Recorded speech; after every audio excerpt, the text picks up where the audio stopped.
दो देश अभी चर्चा में हैं। अगर आपसे कहा जाए कि दोनों को सुनकर आपके दिमाग में क्या आता है, आप कहेंगे एनिमी है सर। और अभी जो है ईरान पूरी तरह वॉर में नहीं आया है, अपने सपोर्ट जो मिलिट्री सपोर्ट है, पैसा हथियार जो रेबल्स को दे रहा है उसके थ्रू वो हमास को सपोर्ट कर रहा है, यही आएगा। लेकिन एक समय ऐसा भी था कि ईरान और इराक के वॉर में इजराइल जो है वो ईरान को सपोर्ट कर रहा था, है कि नहीं? इंटरेस्टिंग बात। ईरान और इजराइल के रिलेशन उससे पहले, ईरान इराक से पहले अच्छे भी थे, पहलवी की सरकार के दौरान, डायनेस्टी के दौरान। अभी आऊंगा उस पर। फिर दूसरा आपके मन में सवाल आना चाहिए कि सर हम ये जानते हैं सर कि जो ईरान है ना वो शिया देश है, तो यानी कि वो शिया पॉपुलेशन के हक में तो रहेगा, है कि नहीं? लेकिन अगर आपको एक फैक्ट बताया जाए कि गाजा में, गाजा एरिया जहां पर हमास रूल कर रहा है, वहां पर जो माइनॉरिटी शिया पॉपुलेशन है, तो इसको लेकर आरोप लग चुका है हमास पे कि आपने उनके साथ शोषण किया है, उनका एक्सप्लॉयटेशन किया है। तो अब कायदे में हमास सुन्नी डोमिनेटेड, और अगर शिया पॉपुलेशन जो है वहां पर पैलेस्टीनी में ही, गाजा में, तो अगर उनके साथ गलत हुआ तो मुझे बताइए, इस लॉजिक से तो आप क्या कहेंगे? सर ईरान तो सर सपोर्ट में आना चाहिए उस शिया पॉपुलेशन के, कहेंगे कि नहीं कहेंगे? लेकिन ऐसा है नहीं। Then why Shia Muslim population leader Iran is supporting Sunni led Hamas? वाजिब सवाल है कि नहीं है? अभी सारे सतह, मतलब जितनी भी लेयर्स है ना इस पूरे टॉपिक की, हम एक एक करके ओपन करेंगे, पूरी स्टोरी को उठाएंगे, ठीक है, वर्ल्ड वॉर 1 के टाइम से और अभी तक लेकर आ जाएंगे सारे डायनेमिक्स को, जो जो पार्टीज में इन्वॉल्व है। लेकिन अल्टीमेटली हमें एक एनालिसिस बिल्ड करना है कि जो ईरान है इस पूरे मिडिल ईस्ट के कॉन्फ्लिक्ट में यहां पर विलेन है कि हीरो है। तो एंड तक आप डिसाइड फिर कर लीजिएगा, कर ही लेंगे आप, ठीक है। लेकिन एक बात से शुरू करते हैं। अगर आप एस्पिरेशनल पर्सन हैं, आप कोई एस्पिरेशनल नेशन है, तो एक पॉइंट आता है कि जब वो केवल अपने पर फोकस नहीं करता, अब उसकी ग्रोथ केवल तभी हो सकती है जब वो दूसरों को लीडर बनाए, दूसरों को मजबूत करे। तो ईरान वही कर रहा है। यूएस इससे पहले यही करता है, अभी भी ऐसा करता है। That's the chess board of geopolitics. ऐसा करना पड़ता है। क्यों करना पड़ता है इस केस में, अभी आपको पता लगता चला जाएगा। शुरुआत करते हैं करंट एक इंसिडेंट से। अभी आपने सुना होगा अपडेट कि यूएस ने जो इस्लामिक रिवॉल्यूशनरी गार्ड के सीरिया में कुछ स्टोरेज फैसिलिटीज बनी हुई हैं हथियारों की, जहां से वो रेबल्स को हथियार सप्लाई करते हैं, तो ऐसे में यूएस ने उन पर अटैक कर दिया है। तो आप कहेंगे मतलब लग रहा है कि इस इजराइल और हमास के कॉन्फ्लिक्ट में यूएस ने अगर इन पर अटैक किया है तो यानी कि यूएस सामने आ गया, अब ईरान से भिड़ने के लिए तैयार है। ऐसा है नहीं, लेकिन हुआ है ऐसा। लेकिन ऐसा क्यों नहीं है? क्योंकि इन्हीं के जो डिफेंस सेक्रेटरी हैं अभी उस ये रहे, तो इनका कहना है कि देखो हमने इसलिए अटैक किया है क्योंकि आपने हम कुछ रेबल्स को हथियार और पैसा देकर यूएस के जो बेसिस हैं, ये जो बेसिस हैं, यहां पर आपने हमारे ऑफिशियल्स पर अटैक कराया था।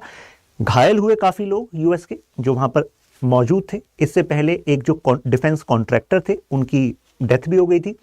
तो ऐसे में यूएस ने कहा भाई हमें अपने लोगों को बचाना है, और ये समझ लीजिए कि हमने सेल्फ डिफेंस में जवाबी कार्रवाई की है। और यूएस का कहना है इसको आप इजराइल और हमास वाले कॉन्फ्लिक्ट से ना देखें, ये तो इस एरिया में जो हमारी स्ट्रेटेजी है, इस एरिया में जो हमारे एसेट्स हैं भाई उनको तो बचाने के लिए हम करेंगे। ये सीरिया आप देख रहे हैं, और सीरिया में यहां पर आप देख रहे हैं Conoco US base, Al-Tanf US base, Iraq में भी है यूएस बेस। यहां पर यूएस ने एयर स्ट्राइक करी है क्योंकि यहां पर था वो ईरान का जो बेस जहां पर वो स्टोरेज रखा हुआ था इनके हथियारों का। खैर, तो अब वर्ल्ड वॉर फर्स्ट से कहानी को शुरू करना है। 1914 से 1918, जहां पर आज आप ईरान देखते हैं, एक समय पर ये तीन पावर यहां पर बहुत मजबूत हो गई थी। एक तो रशिया, लेकिन ध्यान रखिए रशिया के साथ साथ कौन है, ओटोमन भी और ब्रिटिश भी हैं। इससे पहले कजर डायनेस्टी यहां पर रूल कर रही थी। अब चलते हैं वीडियो में, एंड तक जाएंगे और सारी लेयर्स को ओपन करेंगे। 1919 आया, लेकिन अब तक जो यहां पर ब्रिटिश और जो रशिया था, तो रशिया तो एक तरीके से बैकफुट पे जाने लगा कि भाई हमारे यहाँ तो अपनी इनस्टेबिलिटी चल रही है आफ्टर रशियन रेवोल्यूशन। अब बचा ब्रिटेन। तो ब्रिटेन चाह रहा था कि यार जो कजर गवर्नमेंट है ना, इसको प्रोटेक्टोरेट की तरह रखेंगे और इस वाले एरिया को रूल करेंगे। आप कहेंगे सर ऐसा क्यों? अरे Iran, location, hub of resources and this area connecting to this Arab peninsula and to Asia, right, South Asia. तो दैट्स वाई दिस ईरान जो लोकेशन है ईरान की, और जो कोस्टल लाइन है, कोस्टल लाइन से नीचे क्या है, अरेबियन सी, और अरेबियन सी से क्या होता है, व्यापार, मेडिटेरियन से होकर नीचे अरेबियन सी से होकर फिर ही तो एशिया में जा रहा है।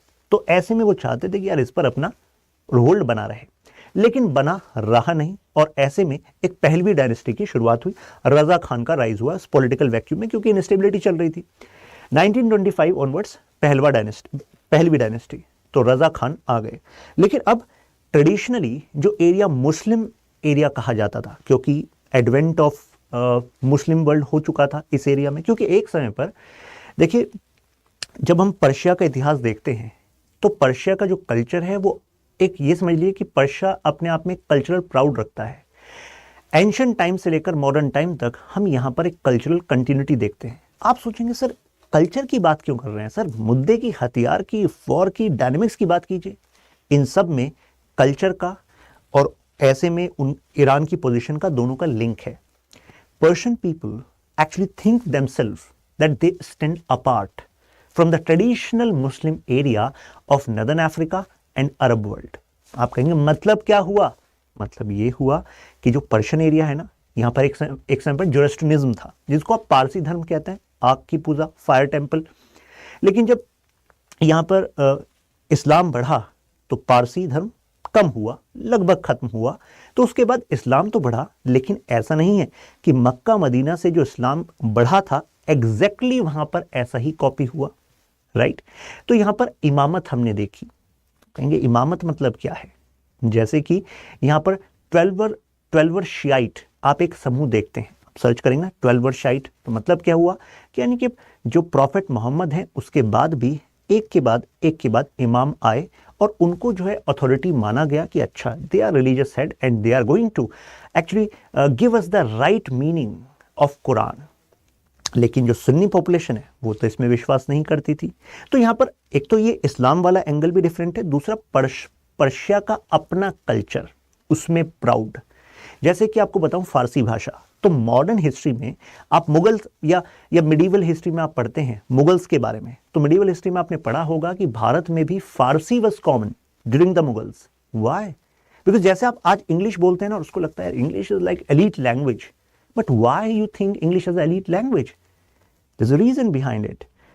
British colonialism, British trade, culture, proud, modern laws जिसको कहा जा रहा था, यही अल्टीमेट सॉल्यूशन है। एक समय पर जो पर्शियन एम्पायर था, जो पर्शिया एरिया था, वो वही हैसियत रखता था इस पूरे एरिया में। ये वो बेल्ट थी जो कनेक्ट करती थी यूरोप को एशिया से। तो ये ट्रेडिंग का भी हब था, अपनी कल्चर का भी हब था, तो उसमें प्राउड फीलिंग थी। तो आज तक हम वो एक डिस्टिंक्टनेस, कल्चरल प्राउडनेस वो देखते हैं, राइट। लेकिन अब देखिए यहां पर हो क्या रहा था।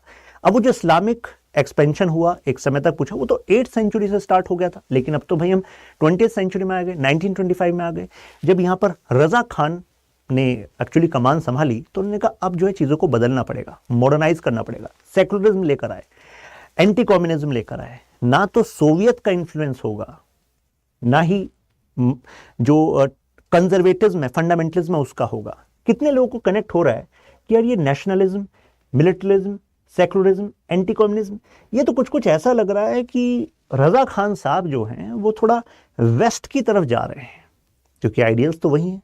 लेकिन आप कहेंगे मिलिटरिज्म क्यों है यहाँ पर, डेमोक्रेसी क्यों नहीं है? टेंशन मत लीजिए, डेमोक्रेसी के साथ भी एक्सपेरिमेंट करेंगे ये। अब वो आगे देखेंगे कि डेमोक्रेसी सक्सेसफुल हुई या नहीं हुई। लेकिन उस समय मिलिटरिज्म यानी कि मिलिट्री के पास कंट्रोल अंडर वन लीडर वो जरूरी माना गया, क्योंकि जब किसी देश में इंटरनल इंस्टेबिलिटी होती है तो you have to rule that area by iron hand. Iron hand का मतलब है कि हार्ड पावर का इस्तेमाल करना पड़ता है, तो ऐसे में कंट्रोल रखने के लिए मिलिटरिज्म एंगल रखा गया। लेकिन बाकी आप फीचर्स देखिए, बाकी फीचर्स ऐसे हैं जैसे कि जो वेस्ट की सोसाइटी है, राइट, उसकी तरफ जा रहे हैं, वेस्ट के पॉलिटिकल आइडियल्स की तरफ जा रहे हैं। रजा इन्होंने इंट्रोड्यूस किए socio economic reform, army, government administration, finance, right, modern. तो यानी कि एक मॉडर्नाइजेशन वाला समय हमने यहां पर देखा। सेंट्रलाइज्ड अथॉरिटी होगी, इंट्रोडक्शन ऑफ बस, रेडियो, सिनेमा, टेलीफोन। ये मैं इसलिए विशेष रूप से बता रहा हूं जिससे कि मैं डिस्टिंक्टनेस बता सकूं कि इसी समय पर सऊदी अरब, इस अरब पेनिनसुला के जो देश हैं वो इन सब में विश्वास नहीं रखते, वो तो इसको इस्लाम के खिलाफ मानते हैं। लेकिन पर्शियन गल्फ के उस पार की जो सरकार है वहां पर भी इस्लाम है, लेकिन वहां पर मॉडर्नाइजेशन हो रहा है। तो आपको ये लगता है कि यार इनग्रेन्ड एनिमोसिटी तो होगी, यानी कि यहां पर जो अरब मुस्लिम्स हैं वो कहेंगे यार तुम क्या ही कर रहे हो, गलत कर रहे हो। Mosques were required to actually have chairs as well. Men's were required to, अब जब मैं कह रहा हूँ ना men's were required to have these western clothes, तो इसका मतलब ये नहीं है कि बाध्यता की गई थी, बाउंड किया गया था। आप सबको पता है जब ऐसे मॉडर्नाइजेशन आप करोगे तो जाहिर सी बात है सिनेमा, रेडियो, बस, टेलीफोन, मॉडर्न गवर्नमेंट, तो एक तरीके से influence of those things culture पे आएगा कि नहीं आएगा? आएगा। और ऐसा ही तालिबान, जहां पर आज तालिबान काबिज है अफगानिस्तान में, तो एक समय पर अफगानिस्तान में भी ऐसा हुआ था। अफगानिस्तान में भी जो मॉडर्नाइजेशन हुआ तो वहां पर माहौल जो आज आप देखते हैं उससे बिल्कुल अलग था। कई लोग तो आज, अगर आप आज से 30 साल पहले का अगर आप अफगानिस्तान देखेंगे, कुछ पिक्चर्स वहां की सर्च करेंगे, उस समय के कुछ फोटोग्राफर्स ने ली होगी, उसकी कॉपी जो नेट पे है, तो यू विल बी सरप्राइज कि यार अफगानिस्तान पीछे गया है कि आगे आया है, राइट। तो यहाँ पर ये मॉडर्नाइजेशन हुआ। Women were encouraged to discard hijab. इसका मतलब ये है कि जैसे लिबर्टी आप वेस्टर्न विमेन को देखते हैं तो ऐसी ही लिबर्टी यहाँ पर विमेन को मिल रही थी। आप कहेंगे ये वही ईरान है क्या जहाँ पर आज हम मोरल पुलिसिंग देखते हैं और ईरान की बदनामी पूरी दुनिया में देखते हैं रिगार्डिंग दिस मोरल पुलिसिंग। और आपने सुना होगा कुछ टाइम पहले एक लड़की जो है वो एक्सपायर भी हो गई थी इन दिस मोरल पुलिसिंग। काफ़ी क्रिटिसिज्म ईरान झेल रहा था और अभी तक झेल रहा है उस विषय में, सुना था आपने? अभी तो खैर नैरेटिव चेंज हो गया मुस्लिम वर्ल्ड का कि पैलेस्टाइन खतरे में है तो ईरान क्या करेगा, लेकिन इससे पहले सीन अलग था। खैर, अब 1935 में अब यहाँ पर जो पहलवी की सरकार है वो भी कुछ शांति से चल नहीं रही थी। बीच बीच में कुछ जो क्लेरिक्स हैं वो तो विरोध कर रहे थे कि यार तुम क्या कर रहे हो, इस्लाम के खिलाफ जा रहे हो। तो ऐसे में बाजारीज, जो यहाँ पर लिखा है, बाजारीज होते कौन थे? वो व्यापारी होते थे। आप मान लीजिए कि पेटाइट बुर्जुआ क्लास, समझ रहे हैं, विलेजर्स। तो उन्होंने इमाम रजा श्राइन, ये बहुत इंपॉर्टेंस रखता है अगर हम ईरान की हिस्ट्री की बात करते हैं। अभी मैंने आपको कहा था इमामत, राइट, और ये इमाम रजा श्राइन, अभी 17 अक्टूबर की रिपोर्ट थी, अगर आपने न्यूज़ में देखा हो, कि इसी श्राइन में वो आया था कि एक ब्लैक फ्लैग होस्ट किया गया है जिस पे कुरान की आयत लिखी गई है। और उसके बाद कई सारी जो वेस्टर्न मीडिया है उसने आर्टिकल लिखे कि ऐसा लग रहा है कि इमाम रजा श्राइन पर ये जो ब्लैक फ्लैग रेज किया गया है, जनरली रेज नहीं किया जाता, ये केवल गाजा में जो पैलेस्टीन पॉपुलेशन मारी गई है केवल उसके लिए मॉर्निंग के लिए नहीं है, मतलब उसके लिए शोक जताने के लिए नहीं है। It is like a declaration of war by Iran over Israel. तो ये एक्चुअली यहाँ पर डिस्कस किया गया कि ऐसा लग रहा है कि कॉल फॉर अल्लाह, कि उन्होंने कहा कि ये रिप्रेजेंट कर रहा है कि अब अंत वाला समय आ गया है, अब कोई लीडर आएगा और अब जो विक्ट्री है वो हमारी होगी। तो अलग अलग इंटरप्रिटेशन इस पर आ रहे थे। खैर, लेकिन उस टाइम पर जो पहलवी थे उन्होंने दबा दिया इस रेबेलियन को। तो आप कहेंगे इसके बारे में आपने क्यों बताया, क्योंकि इसका आज से क्या कनेक्शन है? कनेक्शन अभी मिलेगा आपको, क्योंकि अभी रेवोल्यूशन आएगा ना आगे, तो रेवोल्यूशन की मैं जड़ें आपको बता रहा हूँ। वर्ल्ड वॉर 2 हुआ। अब वर्ल्ड वॉर 2 में अब आप कहेंगे ईरान का क्या मतलब था, लेकिन देखिए जब दो बड़ी ताकतें लड़ रही हों तो कई बार आपकी बैटिंग आपको करनी पड़ती है कि भाई कौन जीतेगा। जो जीतने वाली साइड है अगर उसके साइड हम हो गए तो हमें क्या बेनिफिट होगा। तो कहा जाता है कि यहां पर ईरान ने गलती कर दी। गलती क्या कर दी? यहां पर उनको लगा यार जर्मन और सोवियत में ऐसा लग रहा है कि जर्मन जो है वो ज्यादा स्ट्रांग है, क्योंकि शुरुआती जब वर्ल्ड हिस्ट्री पढ़ते हो और आप हिटलर का राइज देखते हो और जो उनका एक्सपेंशन टुवर्ड्स सोवियत देखते हो, लगता है यार हिटलर तो लग रहा है कि सोवियत को दबा ही देगा। और ऐसा समय था, ये केवल ईरान को नहीं लग रहा था, केवल इसकी गलती मत मानिए, इवन ब्रिटेन और फ्रांस जो आगे जाकर सोवियत के साथ हाथ मिलाते हैं वर्ल्ड वॉर 2 में, उनको भी ऐसा लग रहा था, वो भी चुप बैठे थे कि यार ठीक है कम्युनिज्म अपना दुश्मन है, निपट लेने दो हिटलर को, फासिस्ट को बढ़ जाने दो। अब फासिज्म इतना बढ़ गया, फिर यही लोग कहने लग गए कि यार फासिज्म तो इविल है यार, इसको हिटलर को तो निपटाना पड़ेगा। खैर, जर्मन आर्मीज, क्योंकि मैंने कहा हाईली सक्सेसफुल था, तो ईरानियन गवर्नमेंट को लगा कि यार जर्मनी को सपोर्ट करते हैं तो अगर वो जीत गया तो अल्टीमेटली हमारे पीसफुल बॉर्डर हो जाएंगे, हम शांति से रहेंगे, right. Rejected British and Soviet demand, क्योंकि जर्मन रेजिडेंट्स वहां पढ़ते हैं, उन्होंने कहा कि एक्सपेल करो। ईरान ने कहा भाई हम क्यों पंगा लें जर्मनी से, हमें तो लग रहा है वही जीतेगा। लेकिन 2 allies इन्वेडेड इन 1941। किसकी बात कर रहा हूं? इनकी बात कर रहा हूं, फाइनली उन्होंने कहा कि नहीं नहीं, इस एरिया को हम जर्मनी के कब्जे में आने नहीं दे सकते। क्यों? इंपॉर्टेंट लोकेशन है ना, trade, right, geopolitical location important है। तो ऐसे में फाइनली जो रजा शाह थे मोनार्क, उनको डिपोज कर दिया गया। कहा कि भाई तुम तो यार बैड चॉइस रखते हो, और उनके जो बेटे थे उनको बैठा दिया गया, मोहम्मद रजा शाह पहलवी। इनका तुम समझदार हो, तुम हमारे हिसाब से चलोगे।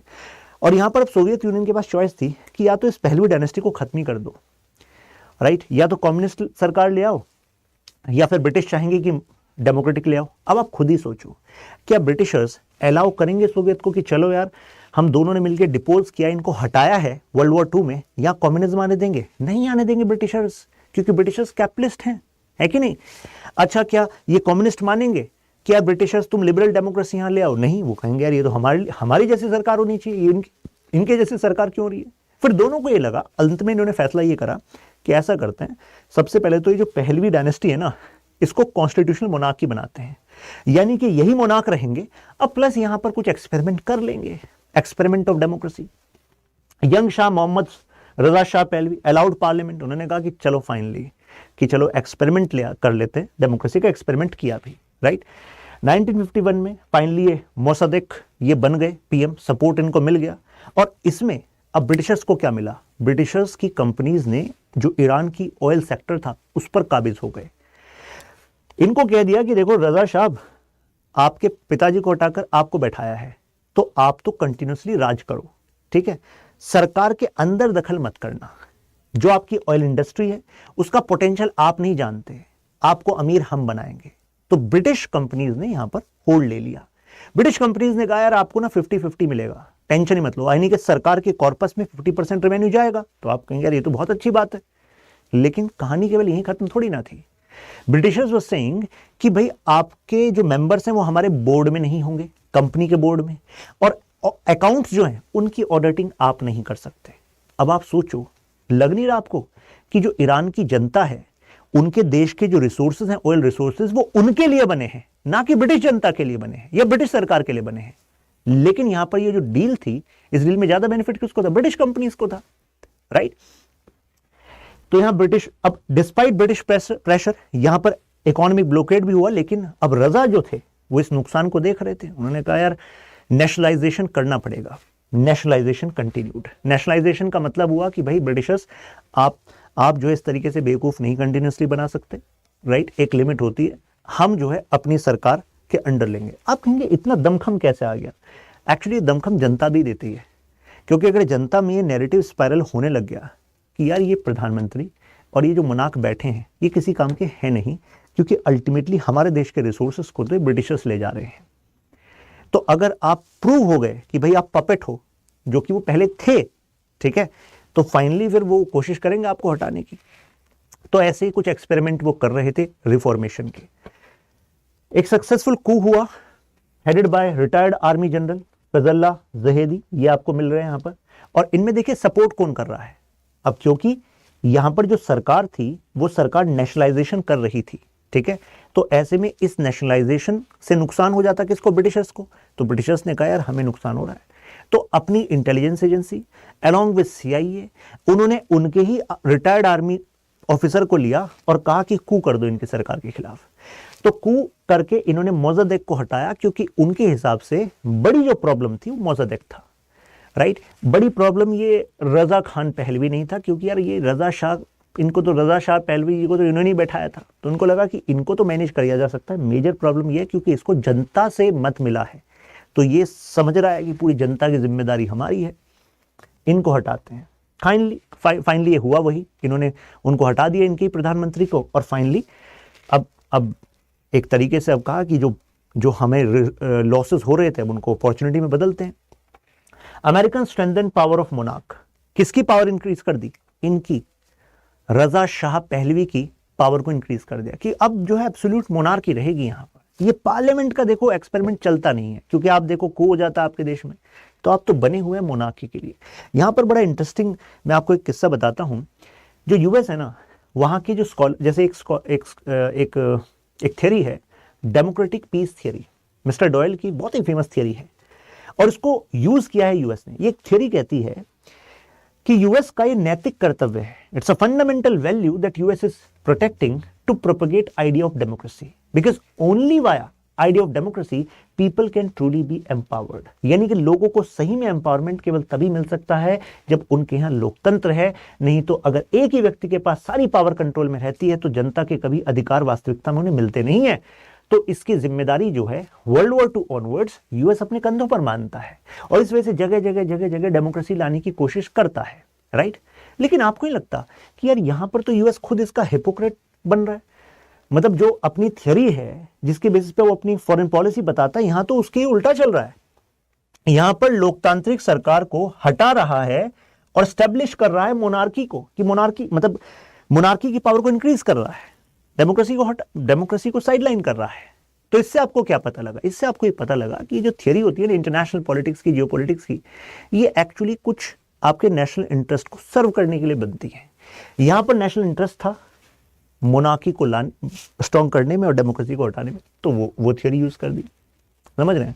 तो this is what happened. Iranian government entered into agreement, अब इंटरनेशनल कंसोर्टियम बना दिया फॉरेन कंपनीज का। यानी कि अब यूएस ने कहा यार हमारे सीआईए ने देखो पैसा खर्च किया है, कू कराया है, अभी तक ब्रिटिशर्स तुम ही कमा रहे थे और तुम्हारी जो अंधी कमाई थी उसके खिलाफ इनकी सरकार थी। अब जब तुम्हें वापस इनकी सारे ऑयल रिसोर्सेज दिलवाए हैं तो इंटरनेशनल कंसोर्टियम बनाओ ना जिसमें हमारी भी कंपनियां हों। तो ऐसे में ये जो कंसोर्टियम था जिसमें यूरोपियन कंपनीज थी plus US ran the Iranian oil facilities for 25 years। और अगेन वही 50-50 शेयर होगा जी, और जो बोर्ड ऑफ डायरेक्टर में आप रहोगे नहीं जी, और ऑडिट का तो आप सोचना ही मत। तो आप देख रहे हैं कि ये जो कू हो रहा है, सरकारें बदल रही हैं, इसमें इकोनॉमिक एंगल कितना इंपॉर्टेंट था। 1961 हुआ, ईरान इनिशिएटेड इकोनॉमिक पॉलिटिकल, अब इन्होंने फिर रिफॉर्म स्टार्ट किए। आप कहेंगे ऐसा क्यों किया गया? क्योंकि देखो शाह को पता है कि जनता को समय समय पर बदलाव की जरूरत पड़ती है। बदलाव हो या ना हो, लेकिन जनता को यह जरूर महसूस होते रहना चाहिए कि अब कुछ बड़ा होने वाला है, अब कुछ बड़ा होने वाला है। जोश भरते रहना चाहिए, क्योंकि इसी से आप लेजिटिमेसी गेन करते हैं। कहा गया कि जो मैसिव रिफॉर्म्स थे, these were like White Revolution of this Reza Shah Pahlavi, Shah's White Revolution. अब आप समझ जाइए अब तक कि जो शाह हैं वो पपेट थे किसके? वेस्ट के हिसाब से चल रहे थे। अब हम पपेट कह रहे हैं क्योंकि ये ईरानियन पर्सपेक्टिव बता रहे हैं, ईरान की जनता ऐसा कह रही थी। अब ईरान के जो मुस्लिम क्लैरिक्स थे उनमें से एक अयतुल्ला रहला खुमैनी, वो इसके खिलाफ थे। उन्होंने कहा यार तुमने देश को बेचा हुआ है वेस्टर्न नेशंस को, प्लस हमारी जो इस्लामिक क्रेडेंशियल्स हैं उनको वीक कर रहे हो। तो उन्होंने कहा कि जो लिबरल प्रो वेस्ट पॉलिसीज हैं ये हटनी चाहिए। अब आप सोचिए, एक मोनार्क जिसको पूरी पावर दे दी गई है उसके खिलाफ अगर ये होंगे तो इनका क्या होगा? वही होगा जो कौन होगा? मंजूर रजा पहलवी होगा। तो ऐसे में इनको फिर बाहर का रास्ता दिखा दिया गया, एग्जाइल में चले गए थे।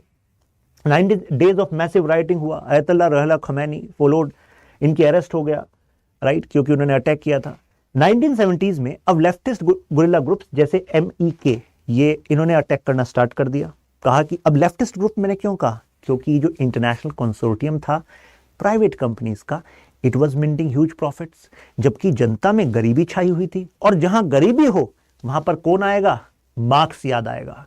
तो ऐसे में लेफ्टिस्ट ग्रुप्स, जहां पर अब मैं पूरी तरह मार्क्स नहीं कहूंगा क्योंकि यहां पर ये इस्लाम के एंगल का भी इस्तेमाल कर रहे थे, रिलीजन का भी इस्तेमाल कर रहे थे, रिलीजन एंड लेफ्ट जो कहता है emancipation of worker class, poor class, और कहता है कि सारी प्रॉब्लम की जड़ कौन है? कैपिटलिस्ट हैं, प्राइवेट कंपनीज हैं। तो ऐसे में यहां पर एक रेबेलियन होने लगा। अब फिर फाइनली आया टाइम ईरानियन रेवोल्यूशन का। अब हम कह रहे हैं 1979। रिसेंटमेंट जो थी शाह के खिलाफ अब बढ़ती चली गई और अयतुल्ला खमैनी की जो पॉपुलैरिटी थी और बढ़ती चली गई। तो फाइनली ईरानियन रेवोल्यूशन हुआ और सक्सेसफुल रेवोल्यूशन के बाद देख रहे हैं अब जनता सड़कों पर। तो अब मोनार्की का टाइम खत्म और अब ईरान बन रही थी एक थियोक्रेटिक स्टेट। थियोक्रेटिक का स्टेट मतलब पहले तो रजा पहलवी के टाइम पर क्या चल रहा था? सेक्युलर हैं जी हम, लेकिन अब क्या हो गई? इस्लामिक हैं जी हम। तो नाउ दे वर इस्लामिक। तो यहाँ पर जो रजा पहलवी थे वो निकल गए यूएस में, फिर उनको कैंसर हो गया तो कैंसर का इलाज कराने चले गए। और यहाँ पर अयतुल्ला खमैनी जो पहले एग्जाइल में चले गए थे, देश से बाहर चले गए थे, अब उनकी वापस एंट्री हो जाती है तेहरान में, तेहरान यानी कि ईरान की कैपिटल में। नाउ ईरानियन होस्टेड क्राइसिस, अब यहां से समझिएगा, अब यहां पर यूएस, इजराइल, अब सब पिक्चर में आने लगेंगे।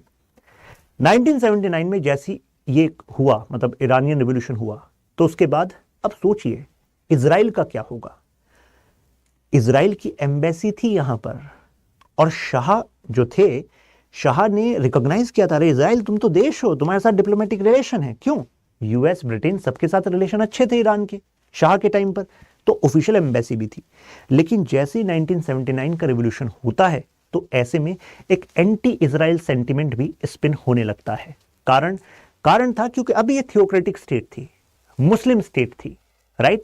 और इस्लाम को फॉलो करने वाले जो ये पैलेस्टीनियन मुस्लिम्स थे, इन पर आक्रमण किसने किया? इजराइल ने किया, कि भाई इजराइल ने इनकी जगह ले ली, राइट। तो उस पर डिबेट है कि वो जगह पूरी तरह पैलेस्टीनियंस की ही थी, या अरब, जब वर्ल्ड यहां पर बना उससे पहले यहां पर ज्यूज रहते थे। तो हिस्ट्री के अलग अलग जो पॉइंट्स हैं उसके बेसिस पे इंटरप्रिटेशन किया जाता है अपना अपना। लेकिन पॉइंट यहां पर ये है कि यहां पर जो इजराइल है उसके खिलाफ यहां पर ये हो गए, राइट। तो फॉर्मर जो शाह थे वो तो यूएस में चले गए। फाइनली इन्होंने कहा कि जो यूएस एम्बेसी है वो भी क्या है, स्पाइज की डेन है, यानी कि यहां पर भी जासूस छुपे हुए हैं। और ये इस पे तो कई हॉलीवुड मूवीज भी बनी है, अगर आपने सुना हो।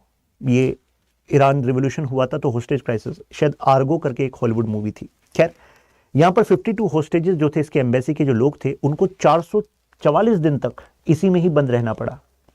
और इसके बाद सोचिए कि जो यूएस है वो एंटी ईरान होगा कि नहीं होगा? होगा। आप कहेंगे वो तो पहले से एंटी ईरान होगा। क्यों? क्योंकि शाह पहले भी चले गए, और तो सारा जो इंटरनेशनल कंसोर्टियम प्राइवेट कंपनी जो कमा रही थी वो भी तो नुकसान होगा, है कि नहीं। प्लस यहाँ पर होस्टेज अलग से कर लिया, क्योंकि गुस्सा था लोगों के अंदर कि पैसा तुमने कमाया है, हम गरीब रह गए। तो एंटी ईरानियन एक बैकलैश जो है हमने यूएस में देखा। उनको लगा कि यार ये तो हमारे लोगों को बंदी बना लिया, हमारे देश की सरकार हमारे लोगों को बचाए। तो बहुत बड़ा कोवर्ट ऑपरेशन था वो। साथ में यहाँ पर जो रिलेशन थे इन कंट्रीज में, यानी कि यूएसए में और इसमें, तो वो जहर सी बात है खराब हो ही गए थे। नाउ अब जो शाह के समय की जो आर्मी थी, आपको लगता है कि अयतुल्लाह खमैनी के आने के बाद वो एज इट इज चलेगी? नहीं। एक सिंपल सा रूल है, जब भी किसी देश में एक ऐसा रेवोल्यूशन होता है तो जो गवर्नमेंट ऑफिसर्स हैं, आर्मी है, उसमें भी कुछ चेंज होगा, है कि नहीं। तो डिसबैंडिंग भी होगी कुछ यूनिट्स की जो पूरी तरह डिवोट थे किसको? शाह पहलवी को। तो इस मौके का फायदा उठाने आ गए सद्दाम हुसैन। सद्दाम हुसैन अब यहां पर कहते हैं यार 1979-80 मौका है। तो ऐसे में ये खुद ही ज्यादा क्लेम करते थे कुछ एरियाज को, शाह के टाइम से ही वो चाहते थे कि एरिया जो है इराक के पास होने चाहिए, ये गलत है कि ईरान के पास है। तो इनके अपने रीजंस थे।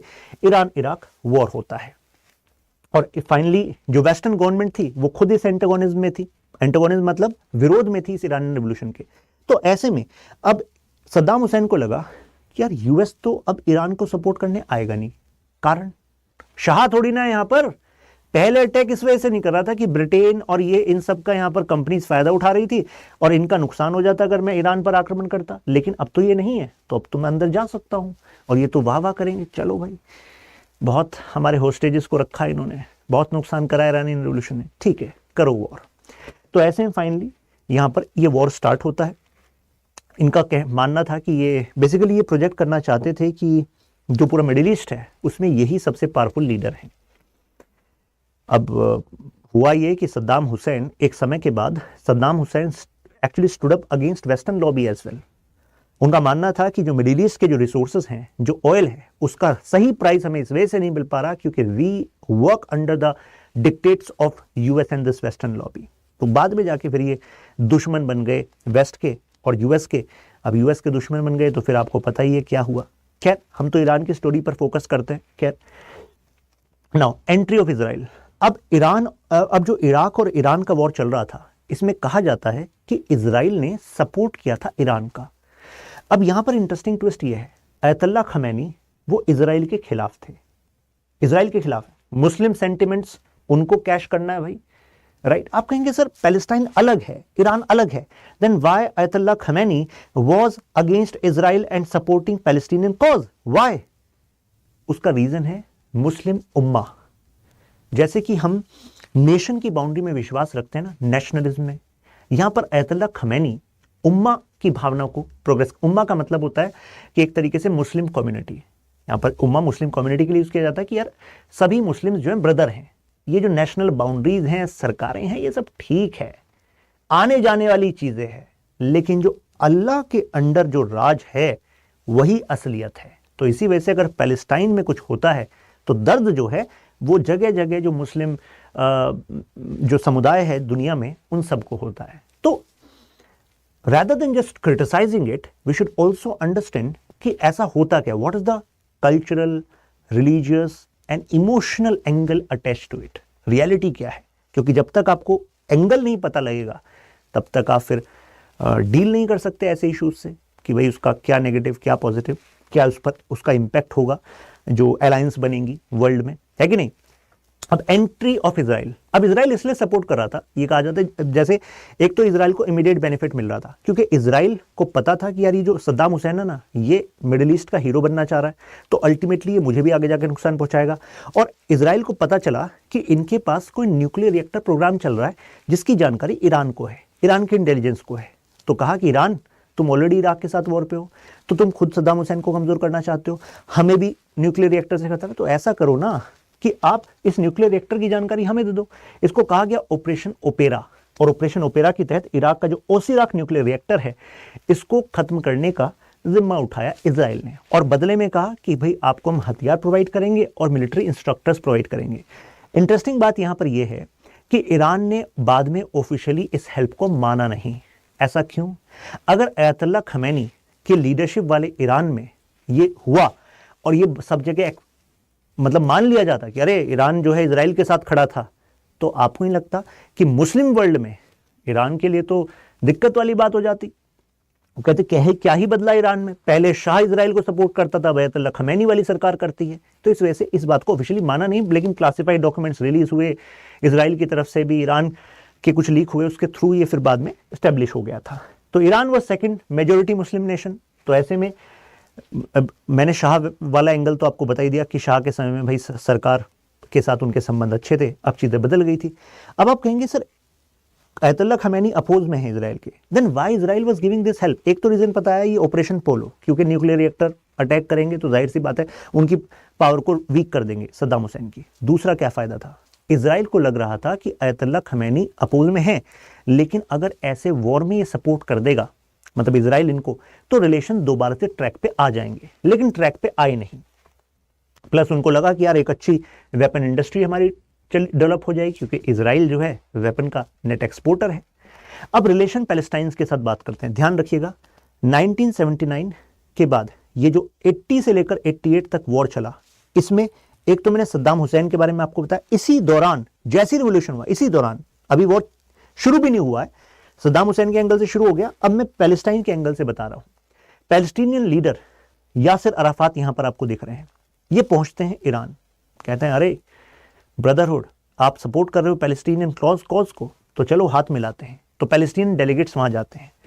अब एक अच्छे जेस्चर के रूप में यहां पर देखिए क्या कर रहा है ईरान। ईरान कह रहा है इजराइल की जो एम्बेसी है, लो तुम्हें चाबी देते हैं। सिंबल देखिए क्या करा है कि तुम यही कहते हो ना कि इजराइल नहीं है, पैलेस्टीन ही है। तो पहले वाली सरकार ने इजराइल की एम्बेसी बनवाई हुई थी, अब हमारी सरकार बनी गई, अयतुल्लाह खमैनी की, लो चाबी तुम्हें देते हैं इजराइल की एम्बेसी पे, अब तुम अपनी एम्बेसी बनाओ, तुम रहो। और साथ में ऐसे ही पीएलओ को जगह जगह पर ईरान में अलग अलग ऑफिसेज दिए गए और पीएलओ ने वहां पर अपना बेस बनाना स्टार्ट किया, जिससे कि अपने कॉज के लिए सपोर्ट इकट्ठा कर सकें, पैसा, हथियार एटसेट्रा इकट्ठा कर सकें। तो अब ईरानियन ऑफिसर्स ने इस बात को तो जग जाहिर किया नहीं कि भाई हमने जो है सपोर्ट लिया इजराइल से, नहीं तो भाई यहाँ पर यासिर अराफात कहते तुम मुझे ही धोखा दे रहे हो बुलाकर, मतलब क्या बात चल रही है ये, राइट। यही एंगल यहाँ बताया। लेकिन जैसे यहाँ पर आए तो इनके बीच में अब मीटिंग हुई, ये बहुत ही फेमस मीटिंग थी, 2 घंटे का समय मिला था यासिर अराफात को अयतुल्लाह खमैनी से बात करने के लिए। अयतुल्लाह खमैनी का कहना था यासिर अराफात तुम एक मिस्टेक कर रहे हो। यासिर अराफात ने कहा मतलब मैं क्या मिस्टेक कर रहा हूँ? खमैनी ने कहा कि यार तुम नेशनलिज्म शब्द का यूज कर रहे हो, यानी कि तुम पैलेस्टीन एज अ नेशन की बात करते हो और पैन अरब इस्लाम की बात करते हो, लेकिन इस्लाम जो है वो अरब तक ही थोड़ी ना है। अगर तुम ट्रू इस्लाम में बिलीव करते हो तो शिया सुन्नी की भावना छोड़ो, मुद्दा यह है कि अगर इस्लाम में विश्वास करते हो, इस्लामिक उम्मा में विश्वास करो ना, दुनिया में इस्लाम की बात करो। अगर तुम अरब की बात करते हो तो इसका मतलब है अरेबिक लैंग्वेज को बोलने वाले लोग, अरेबिक, अरब पेनिनसुला। तो यानी कि तुम यहीं तक जो है इसी के कॉज की बात कर रहे हो, इन्हीं से सपोर्ट की बात कर रहे हो, फिर तुम पर्शिया में क्यों बैठे हो भाई? तो एक तरीके से उनका कहना था कि थोड़ा मॉड्यूलेट करो इसको, हम पूरी तरह सपोर्ट देंगे, मॉड्यूलेट करो, पैन अरब और नेशन की बात मत करो, इस्लाम की बात करो, हम सपोर्ट देंगे। यासिर अराफात ने कहा यह तो ना हो पाएगा, यानी कि पैलेस्टाइन की बात तो होगी होगी, नेशन की बात होगी, पैलेस्टीन एज अ नेशन, और पैन अरब सपोर्ट की बात होगी, क्योंकि डायरेक्ट नेबरहुड तो अरब का ही है। जब इजराइल बना था तो उस टाइम पर ये अरब नेशन ही तो साथ में लड़ने आए थे, तो भाई अरब की तो हम बात करेंगे। तो ऐसे में अयतुल्लाह ने क्रिटिसाइज किया था पीएलओ को उस समय पर, ठीक है। तो अपील किया था, मैंने आपको बता दिया कि भाई इस्लामिक रिवोल्यूशन जो हम 1979 में यहां पर लेकर आए हैं वैसे ही रिवोल्यूशन की बात करो, तो उस बेसिस पर हम तुम्हें सपोर्ट करेंगे। तो इस वजह से ईरान और पीएलओ के जो रिलेशंस हैं इस मीटिंग के बाद खराब हो गए। अब आप खराब हो गए? जी हां, आज ईरान पैलेस्टीन को सपोर्ट कर रहा है, लेकिन पीएलओ के साथ रिलेशन खराब हो गए। पीएलओ जिसके लीडर यासिर अराफात थे, राइट। हमास एक दूसरा आउटफिट है, तो समझ में आ रही बात। तो हमास के आगे जाके अभी संबंध बनेंगे। मुद्दा यह है कि इनके साथ तो रिलेशन हो गए खराब। 1988 में तेहरान ने कंडेम किया अराफात को, यार तुम अब जो है तुमने हाथ मिला लिए, मतलब यहां पर बीच में यूएस क्या आ गया, और यूएस ने कहा कि चलो यार कब तक लड़ते रहोगे, शांति के तरीके से टू स्टेट सॉल्यूशन पे बिलीव करते हैं। टू स्टेट सॉल्यूशन का मतलब है अब Palestinian liberation authority was taking steps to recognise Israel as a nation.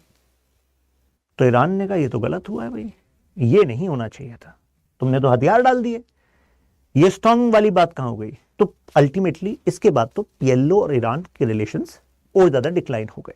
तो अब समझ में आ गया ईरान को कि इजराइल के खिलाफ तो स्टैंड लेना है, राइट, क्योंकि इजराइल को सपोर्ट करता है यूएस और ब्रिटेन की लॉबी, जिसका नुकसान हुआ था इस्लामिक रिवॉल्यूशन से, वो तो ईरान के खिलाफ है ही है। तब से ही वो एंटागोनिस्टिक रिलेशन, अपोजिट रिलेशन रख रहे हैं, राइट। तो ऐसे में इजराइल के पीछे है यूएस, तो इजराइल ब्रिटेन इन्होंने तो हार्नेस किया था रिसोर्सेज, तो अब इनके अपोज में अगर रहना है तो पीएलओ पे भरोसा नहीं करेंगे, अब प्रॉक्सीज पे भरोसा करेंगे, यानी कि ऐसे छोटे छोटे जो रेबेल ग्रुप्स हैं उनको हथियार सप्लाई करेंगे जिससे कि वो काउंटर ऑफेंस करते रहें। अब एक फेमस वर्ड दिया था जॉर्ज डब्ल्यू बुश ने, axis of evil. Axis of evil का मतलब कुछ देश जिनको वो शैतान बोल रहे थे। कौन से देश हैं? वो कहते थे ईरान, इराक और नॉर्थ कोरिया, ये तीनों शैतान हैं, और शैतान को तो निकालना पड़ेगा भाई। आप खुद ही बताओ, आप ईश्वर के रास्ते चलोगे या शैतान के रास्ते चलोगे? आप कहोगे शैतान के रास्ते से क्यों चलेंगे सर, ईश्वर के रास्ते चलेंगे। तो अगर ईश्वर के रास्ते से चलना है तो जॉर्ज डब्ल्यू बुश अगर इराक में उतर रहे हैं, मतलब अपनी फौजों को भेज रहे हैं, मतलब आर्मी को भेज रहे हैं, तो सपोर्ट करोगे कि नहीं करोगे? आप कहेंगे सर करेंगे। नॉर्थ कोरिया के खिलाफ अगर कुछ एक्शंस ले रहे हैं, ईरान के खिलाफ एक्शंस ले रहे हैं, सपोर्ट करोगे कि नहीं करोगे? आप कहोगे करेंगे, और ये प्रूव भी कर रहे थे। आप कहोगे कह क्यों रहे, इनको प्रूव तो करो, why they were axis of evil. तो कहा देखो इनके पास है weapons of mass destruction, number 1। तो आप कहोगे सर वो तो इनके पास भी है। फिर वो कह रहे हैं ये जो है टेररिज्म का इस्तेमाल करते हैं, ये रेबल ग्रुप्स को हथियार प्रोवाइड करते हैं, वो रेबल ग्रुप्स बेगुनाहों को मार रहे हैं, बच्चों को मार रहे हैं, मतलब कॉमन सिविलियंस को मार रहे हैं, तो ऐसे में ये ईविल है, समझ रहे हैं। तो ये बेसिस बताकर इन्होंने कहा। फिर एक और टर्म एक्चुअली पॉपुलर हुई थी, axis of resistance. Axis of resistance actually ये लीबिया का एक न्यूज़पेपर था, उन्होंने कहा यार तुम एक्सेस ऑफ इन्हें बता रहे हो ईविल, एक्चुअल में ईविल नहीं, ये रेजिस्टेंस है तुम्हारी हेजेमनी के खिलाफ, तुम्हारे वर्चस्व को जो टक्कर देगा वो तो उसे तुम ईविल बता दोगे, यही कर रहे हो तुम। जब 9/11 का अटैक हुआ आप सबको पता है, उसके बाद तो यूएस सेड कि अब तो ग्लोबल वॉर ऑन टेररिज्म होगा, राइट। तो चाहे वो अफगानिस्तान में एंट्री हो, चाहे वो इराक में एंट्री हो, मिडिल ईस्ट में बेसिस बनाना हो, तो वो सब जो है फिर यूएस ने किया। भाई सद्दाम हुसैन पे भी तो यही आरोप लगा था कि वेपन्स ऑफ मास डिस्ट्रक्शन है आपके पास। ईरान, इराक, नॉर्थ कोरिया, कहा ये एक्सेस ऑफ इविल है, लेकिन लीबियन न्यूज़पेपर ने क्या कहा, एक्सेस ऑफ रेजिस्टेंस है, या आपकी हेजेमनी के खिलाफ स्टैंड ले रहे हैं। अब एक और टर्म, ये जो एक्सेस ऑफ रेजिस्टेंस है, ये मॉडर्न टाइम में ये पैलेस्टीनियन इंटीरियर मिनिस्टर होते थे, तो उनके यूसेज के बाद ये पॉपुलर हो गई। मतलब क्या है, कॉमन पॉलिटिकल गोल है जी इनका एक्सेस ऑफ रेजिस्टेंस का, कि अपोज कर रहे हैं यूनाइटेड स्टेट्स को। तो यानी कि इसमें कौन हुआ, उन्होंने कहा कि सीरिया ये भी एक कंट्री है, और सीरिया में जो सरकार है बशर अल असद की, जैसे उससे पहले उनके फादर की सरकार, तो एक तरह से डिक्टेटरशिप चल रही है, वही प्रेसिडेंट है। तो ऐसे में उनकी सरकार के खिलाफ भी है कौन, यूएस। तो उनको भी कह रहे हैं कि भाई ये भी रेजिस्टेंस है, एक्सेस ऑफ रेजिस्टेंस है। ईरान भी एक्सेस ऑफ रेजिस्टेंस है, हिजबुल्लाह भी एक्सेस ऑफ रेजिस्टेंस है। हिजबुल्लाह को कहा गया कि यार ये एक पॉलिटिकल यूनिट है लेबनान की, जो कि यूएस और इजराइल के खिलाफ लड़ रही है। और जो जायनिस्ट है, यानी कि जो यूएस है और ये ब्रिटेन है, इन्होंने जायनिस्ट मूवमेंट को सपोर्ट किया, जिससे बड़ी मात्रा में ज्यूज जो हैं ये पैलेस्टीनियंस के एरिया में सेटल हो गए। और ऐसा यूएस और ब्रिटेन ने जानबूझकर किया, क्योंकि इनको ईरान से तो आउट कर दिया गया और जो अरब वर्ल्ड है वो ज्यादा कॉन्शियस हो रहा है अगेंस्ट वेस्ट। तो ऐसे में चाहते थे कि अगर इजराइल को यहां पर डेवलप करा देंगे तो ऐसे में मिडिल ईस्ट पर अपना एक स्टेक रहेगा।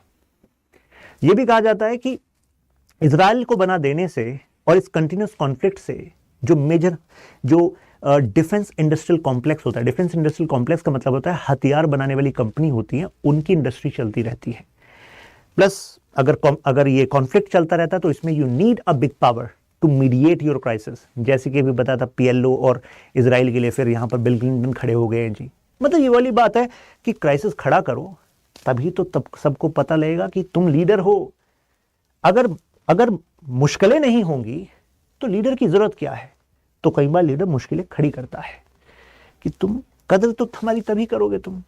तो ये भी एक पर्सपेक्टिव यहां पर दिया जाता है कि ये एक्सेस ऑफ रेजिस्टेंस इस यूएस हेजेमनी के खिलाफ इस वजह से डेवलप हुआ। तो लेबनान की हिजबुल्लाह, अब यहां पर आप कहेंगे सर ये लेबनान क्यों बीच में आ रहा है सर, मतलब इजराइल का मामला आप हमें क्लियर हो गया, ईरान का समझ में आ गया, इराक का समझ में आ गया, वाई लेबनान। एक्चुअली जो पीएलओ था ना, जिसने अभी शांति के प्रस्ताव की बात हमने करा ली थी, तो एक टाइम पर पीएलओ ने हथियार उठाए हुए थे, यासिर अराफात ने। तो जो वेस्ट बैंक है, तो यहां से वो कॉन्फ्लिक्ट जब चल रहा था और इजराइल की फोर्सेस आगे बढ़ गई थी तो वो चले गए थे जॉर्डन। लेकिन फिर इजराइल की फोर्सेस ने जॉर्डन में अटैक कर दिया। तो जॉर्डन किंग ने कहा कि पीएलओ यासिर अराफात आप यहां से हटिए क्योंकि हमारे देश खतरे में आ जाएगा। तो फिर यासिर अराफात अपने लोगों को लेकर चले गए लेबनान। फिर 1982 में 1982 में फिर इजराइल जो है वहां भी आ गया कि यार तुम्हारी लेबनान, तुम्हारी इतनी हिम्मत, मतलब ये कह रहे हैं कि इजराइल है ही नहीं, हमारे एक्जिस्टेंशियल क्राइसिस क्रिएट कर रहा है ये पीएलओ और तुम इन्हें पनाह दे रहे हो। तो फिर वो वहां पर भी आ गया।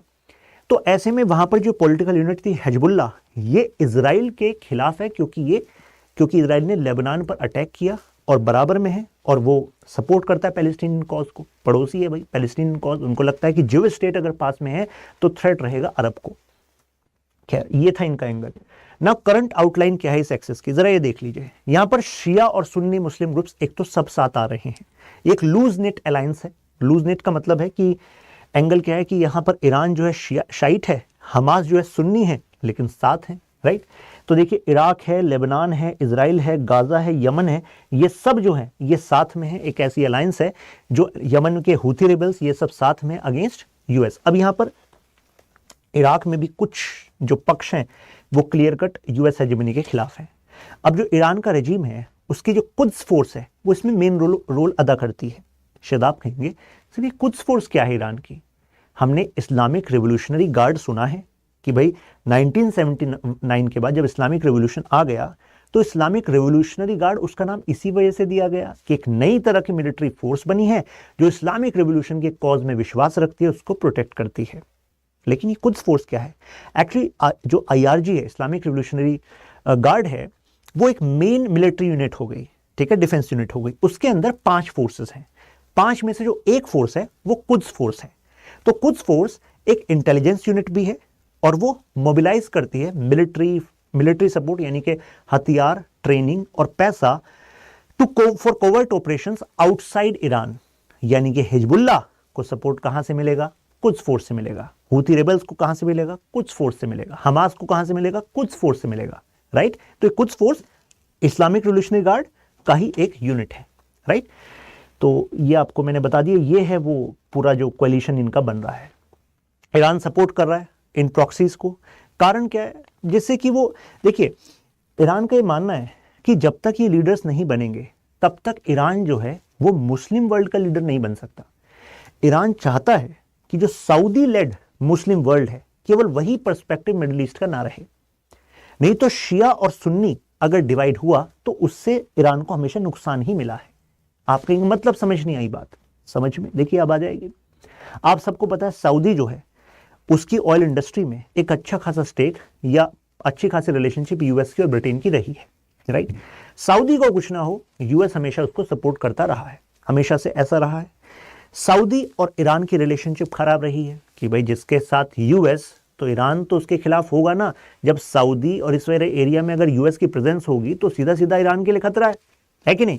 तो यहाँ पर वो ईरान को लगता है कि जो मुस्लिम वर्ल्ड का डिवीजन वेस्ट ने किया है, इसका एक ही तरीका है कि जो लार्जर मुस्लिम कॉज है, पैलेस्टीन को वो एक मुस्लिम कॉज बताता है, केवल एक नेशन का इशू नहीं बताता। तो उस पर अगर ईरान सपोर्ट कर दे वाया प्रॉक्सीज, तो एक तरीके से ये परसेप्शन जाएगा मुस्लिम वर्ल्ड में कि भाई जो काम ये सऊदी नहीं कर पा रहा ना, वो ईरान कर पा रहा है। तो आपको नहीं लगता कि Iran will be projected as more muscular, more assertive when it comes to Islamic cause, है कि नहीं। तो अब सोचिए, मैंने कहा था ना कि अगर आप एस्पिरेशनल हैं तो आपको नए लीडर्स डेवलप करने पड़ेंगे। इस्लाम की खुद की इकोनॉमी के हालात सही नहीं है, सैंक्शंस लगे पड़े हैं, खस्ता हालात हैं, लेकिन तब भी देखिए कारण क्योंकि वो इसको इन्वेस्टमेंट मानता है, right. And that's why they are developing this Lebanon angle, Hezbollah को सपोर्ट, ईरान बैकिंग हमास।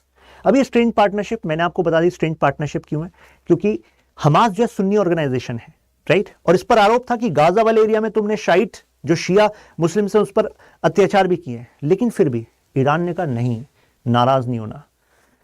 नहीं सुना ना, वो डायलॉग है बॉलीवुड का, कंट्रोल कंट्रोल कुछ था, कमेंट्स में बता दीजिएगा क्या था, कंट्रोल करके एक डायलॉग था वेलकम मूवी का। तो ऐसे में वो क्या कंट्रोल कर रहे हैं, वो गुस्सा नहीं कर रहे, क्योंकि देखिए इंटरनेशनल पॉलिटिक्स में केवल कुछ आइडियल्स पे नहीं खेला जाता, कुछ इंपल्सेस पे नहीं खेला जाता। इंटरनेशनल पॉलिटिक्स में you have to calculate the larger interest, and larger interest is in supporting Hamas. एक बार हमास के लिए तुम जरूरी बन गए तो फिर हमास से कह दो कि शिया पॉपुलेशन को कुछ नहीं होना चाहिए। हर जगह बदला बदला बदला, that's not real politics, that's not even strategy. तो आप अपनी पर्सनल लाइफ में भी ध्यान रखिए, एकदम से बॉलीवुड मूवी देखकर बदले पे नहीं उतर जाना चाहिए। अगर लार्जर इंटरेस्ट इसमें है कि आप उसके लिए इतने जरूरी बन जाओ कि फिर जैसा चाहे वैसा काम हो जाए, तो अल्टीमेटली वही इन्होंने किया, राइट। तो हमास को अलाइन कर लिया, हमास को अब जरूरत है ईरान के सपोर्ट की। तो ऐसे में जो सुन्नी अपोजिशन है जैसे बशर अल असद की, तो वहां पर भी वो मैनेज कर पा रहा है। आप कह रहे मतलब अरे बशर अल असद की जो सरकार है, तो बशर अल असद की सरकार जो है उसको सपोर्ट करता है ईरान, शिया एंगल। तो ऐसे में जो सुन्नी भले ही अगेंस्ट है, बट यहाँ पर अगर वो सुन्नी वर्ल्ड के कई रेबल ग्रुप्स को भी साथ में ले लेते, हमास है फॉर एग्जाम्पल वन, तो जाहिर सी बात है ऐसे में वो उस इशू को भी मैनेज कर सकता है। तो it's a larger strategy, right. Irani leaders का जो मैंने आपको बताया, आपको नहीं लगता ये प्रैग्मेटिज्म है। प्रैग्मेटिज्म का मतलब है कि भाई वो काम करो जिससे नेशनल इंटरेस्ट मैक्सिमाइज हो सके, यानी कि क्लियर कट सही गलत में नहीं जाना। अल्टीमेटली नेशनल इंटरेस्ट से डिटरमाइन होगा, लॉन्ग टर्म नेशनल इंटरेस्ट से, कि क्या सही है क्या गलत है। तो ये एंगल तो मैंने आपको बता दिया। मिलिट्री कन्फ्रंटेशन जो है, ईरानियन एड देता रहता है लेबनान को और इनको कि भाई कन्फ्रंटेशन तुम जारी रखो, क्योंकि जब तक तुम कन्फ्रंटेशन रखोगे तभी तक तुम रेलेवेंट हो, नहीं तो ईरान के काम नहीं आए तो किस बात का पैसा मिलेगा तुम्हें। तो ऐसे में हमास और PIJ is another, Palestinian Islamic जिहाद, ये अनदर ग्रुप है, तो इनको भी वो पावरफुल बना रहा है जिससे कि जो इजरायली सेटलर्स हैं उनको वो डिटर कर सके। अब जो ये जो प्लान है, तो इसमें यूएस चाहता है कि जो एक्सेस है ये बिगड़ जाए, राइट। क्योंकि अगर ये एक्सेस बनी रही तो ऐसे में लार्जर कन्फ्रंटेशन में इजराइल को भारी नुकसान हो सकता है, और यूएस जो है फुल फ्लेज वॉर से बचना चाहता है। 2024 में इलेक्शन है, तो आप कहेंगे सर इलेक्शन में तो बहुत अच्छा है, अगर वॉर पे आ जाएं तो अच्छा ही होगा ना। मुद्दा ये है टाइमिंग वर्ल्ड की ऐसी है, global economy is not doing very well, और इससे पहले ही यूएस के जो सैंक्शंस थे रशिया यूक्रेन वॉर में, उसकी वजह से इकोनॉमी को नुकसान पहुंचा यूरोप की। अब अगर यूएस उतरेगा तो नेटो फोर्सेस को भी कमिट करना पड़ेगा, तो ऐसे में European nations are not in that position कि वो फुल फ्लेज वॉर को यहाँ पर लें। तो इस सपोर्ट बेस को कुछ ब्रेक करने की कोशिश की जा सकती है, बट दैट सपोर्ट बेस को ब्रेक करेंगे आप, वही कोवर्ट ऑपरेशन डिप्लोमेसी, वही एक तरीका है। तो मुद्दा ये है कि तेहरान एक तरीके से शो कर रहा है कि देखो, अब मैं एक और एंगल आपको स्ट्रेटजी का बताता हूँ, जरा समझिएगा क्या चल रहा है। ईरान अभी तक फुल फ्लेज वॉर में क्यों नहीं आया, क्योंकि ईरान को लग रहा है जरूरत नहीं है ना। क्योंकि अगर आपने पिछले कुछ दिनों के अपडेट्स देखे हों, तो हूथी जो रेबल्स हैं यमन में, उनने सदर्न फ्लैंक से अटैक करना स्टार्ट कर दिया है, यहां से अटैक करना स्टार्ट कर दिया इजराइल पे। तो इससे होगा क्या, अगर यहां से अटैक होगा ये इजराइल यहां पर गाजा, तो गाजा को अभी वैसा सपोर्ट मिल रहा है, फॉर एग्जांपल जैसे फूड सपोर्ट एटसेट्रा, लेकिन गाजा को ब्लॉकेज करना, उसकी सप्लाई लाइंस को, that's the strategy which Israel is using right now. Iran Hamas का प्लान ये है कि इतने पहले से जो वहाँ डीप टनल्स इन्होंने बनाई हैं, टनल्स ऑलरेडी सप्लाईज के लिए यूज होती थी, लेकिन अभी ये रिपोर्ट आ रही है कि बहुत डीप टनल्स फॉर ऑपरेटिंग, और वहाँ पर जो अगर इजराइल की फोर्सेस आगे बढ़ी तो उस टनल्स में लोग भी हैं, हमास के लोग भी हैं, तो अल्टीमेटली इजराइल की फोर्सेस के लिए मुश्किल हो जाएगी एग्जैक्ट पहचान पाना कि हु आर द टेररिस्ट। और अगर उनके ट्रैप में आ गए, उन टनल्स के ट्रैप में आ गए, तो भारी खामियाजा इजराइल को एक्चुअली फेस करना पड़ सकता है। मतलब आप खुद सोचिए, मतलब हमास ने क्या सोचा नहीं होगा कि 5000 मिसाइल दाग दी इजराइल के ऊपर, इजराइल आएगा और फिर क्लीन स्वीप करने की कोशिश करेगा। तो ये सब तो वो कैलकुलेशन करे बैठे हैं। उन्हें अब उन्हें कैलकुलेशन में क्या लग रहा है कि पहले लेबनान से शेलिंग कराओ, सीरिया से शेलिंग कराओ, तो इजराइल की फोर्सेस डाइवर्ट हो जाएंगी, भाई वहां पर भी काउंटर शेल करेंगे, यहां पर भी करेंगे। लेकिन इजराइल की फोर्सेस जानती हैं कि भाई अंदर गए तो टनल वाले ट्रैप में that is going to be problematic. और यहां से हूती रेबल्स अगर काउंटर अटैक करते रहेंगे सदर्न वाले पार्ट पे, तो ऐसे में ये कहा जा रहा है कि अगर इस काउंटर जो चल रहा है, अटैक चल रहा है हूती रेबल्स द्वारा जो रिसेंट 2-3 दिन से, तो ऐसा हो सकता है कि जो इजिप्ट है वो सिनाई पेनिनसुला खोल दे। सिनाई पेनिनसुला खोला तो उसका मतलब है कि जो एड असलियत में हमास चाहता है, सपोर्ट, हथियार, वो उसकी ओपनिंग उनको मिल सकती है, और ओपनिंग होने से फिर वो इजराइल पर और ज़्यादा काउंटर कर सकते हैं। अब आप कहेंगे सर इस वॉर में क्लियर कट पता है हमास जो है इतना कमज़ोर है और जो इजराइल है वो बहुत मजबूत है। देखिए, मुद्दा पर्सपेक्टिव का है। इससे पहले पर्सपेक्टिव की लड़ाई हम देख चुके हैं रशिया यूक्रेन में। आपने देखा होगा रशिया यूक्रेन वॉर में आप में से कितने सारे लोग सोच रहे थे, अरे यूक्रेन तो हो सकता है शाम तक कीव पहुंच जाए मिस्टर पुतिन, हो सकता है 5 दिन में यूक्रेन की सरकार को हटा दे, कीव पे जो है उनका रशिया का झंडा लग जाए। लेकिन ऐसा हुआ क्या? इतना टाइम हो गया, वॉर चल रहा है कि नहीं चल रहा? क्यों? सपोर्ट और रिसोर्सेज किसके जा रहे हैं? रशिया के जा रहे हैं। रशिया कर पा रहा है फिर भी, क्यों? रिसोर्सेज इतने ज्यादा है भाई, सप्लाई चल रही है, चाइना, इंडिया, चलो भाई कमाई चल रही है। But what about Israel? Israel की मेजर कमाई किससे है? डिफेंस एक्सपोर्ट से है। डिफेंस एक्सपोर्ट कब होता है? जब ये इंडस्ट्रीज चलती रहती हैं। When your nation is on war, तो ऐसे में वो जो टेक्नोलॉजी, फैब्रिकेशन, सारी जो चीजें हैं क्या एज इट इज चलती रहेंगी? इजराइल के पास वो बेनिफिट नहीं है जो रशिया के पास है। रिसोर्सेज निकालना है, इंडस्ट्रीज चल रही हैं, दूसरे ईस्ट वाले पार्ट से वो इंडस्ट्रीज एज इट इज चल रही हैं, सेंटर पार्ट से चल रही हैं, हो रहा है, ऐसा नहीं है। तो ऐसे में इजराइल नीड बैकिंग। और लॉन्ग टर्म वॉर का मतलब पता है क्या है? इसका मैसेज जाएगा आगे तक के इतिहास पे कि हमास ने इतने लंबे समय तक वॉर को खींच दिया था, ये प्रॉब्लम क्रिएट कर दी थी। तो these are going to be learning for Iran, for Hezbollah, for Syrian rebels, supporting them so that they can strategize for future.